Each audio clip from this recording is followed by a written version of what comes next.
டே, என்ன சும்மா ஊழல் கத்தினுக்குற? நேத்து நான் ஊர்ல இல்லன்னு வச்சுக்கோ, நேத்தே உன் ஊழல காலி பண்ணிட்டு இருப்பேன். என்ன சொன்னேன்? முதல் ஊழல் நடத்தப்பட்டது. வெரி குட், சூப்பர், கை தட்டிக்கிற. ஊழலை பத்திலாம் நீ முதல்ல பேசலாமா உத்தரோசா? ஊழலுக்கும் உனக்கும் அந்த ஊழல்ல வர அது கூட நீ சொல்லக்கூடாது.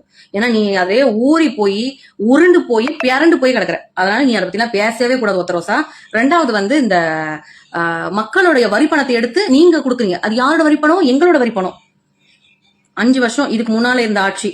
அப்பெல்லாம் எங்க போச்சு எங்க காசு? அப்பெல்லாம் நீ ஏன் மக்கள் வரி பணத்தை பத்தி பேசவே இல்ல?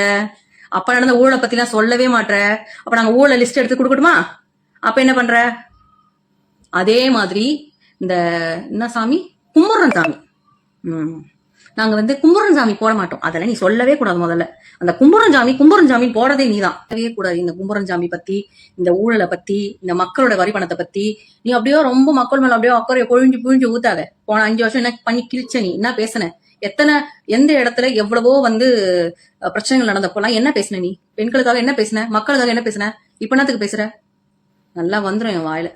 இப்ப நீ பேசிட்டு இருக்கிறது தாவேகா தலைவர் விஜய் அவர்களை பத்தி மட்டும் கிடையாது, தமிழ்நாட்டுடைய முதலமைச்சர் விஜய் அவர்களை பத்தி பேசிட்டு இருக்க. அதனால ஞாபகம் வச்சு பேசு, சரியா? ஏதாவது நாளைக்கு வந்து கட்சி தலைவர் தானே பேசணும் அப்படின்னு சொல்லிட்டு அப்படி கேஷல ஒன்னு விட்டு போயிடுவாங்க மட்டும் நினைக்காத. நீ முதலமைச்சரை பத்தி பேசிட்டு இருக்க, ஞாபகம் வச்சு பேசு உத்தரவசா. இல்லைன்னு வச்சுக்கோங்க, நீதான் அனுபவிக்கணும். பாவம் இப்பதான் வேற கல்யாணம் ஆயிருக்கு, கொஞ்ச நாள் தான் ஆயிருக்கு. அதுக்குள்ள எதுவும் அப்புறம் நிறைய கேஸ் வந்துடும். ஏற்கனவே ஒரு கேஸ்ல இருந்து தப்பிக்க பல விஷயங்கள் நீ தப்பா பண்ணிக்கிட்டு இருக்க. அப்புறம் இதுலயும் மாட்டீங்கன்னு வச்சுக்கோ, அப்புறம் கஷ்டம்.